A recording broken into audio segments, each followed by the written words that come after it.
Nandito tayo ngayon with AC Tunes founder and the man behind Angel Garden, Mr. Alan Drake. So Alan, kailan ba nag-umpisa ang konsepto ng Angel Garden at bakit mo naisipan na bumuo ng grupong walang ni isang buhay na miyembro? Well, nagsimula ito sa aking kagustuhan na makabuo ng pangkatang musika na di pangkaraniwang.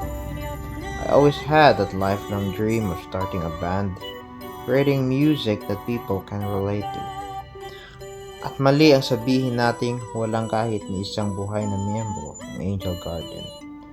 Kasi ang buhay nila ay nasa musika na inaawit nila. Kapag tingnan mo naman sila bilang isang larawan, ay tila masasabi mo talagang na wala silang buhay. Pero kapag napakinggan mo ang musika na inaawit nila, ay doon masasabi mo na buhay talaga sila. Dahil sa musika nila, doon dumadaloy ang kanilang buhay.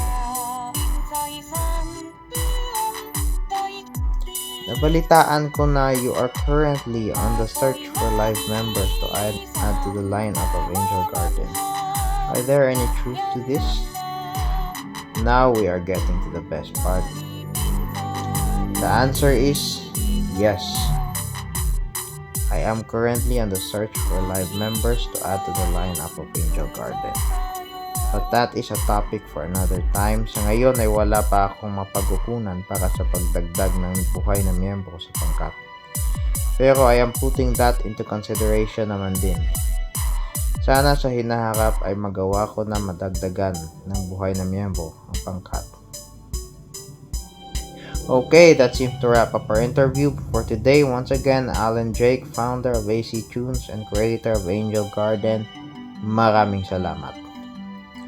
Maraming salamat din at sa mga nais sumuporta sa Angel Garden. Ay pwede kayong pumunta sa YouTube channel ko, Alan's Chemical Tunes, o sa Facebook page ko na, Alan Drive, at mag-follow, like, share, and subscribe. Ingat at hanggang sa huli.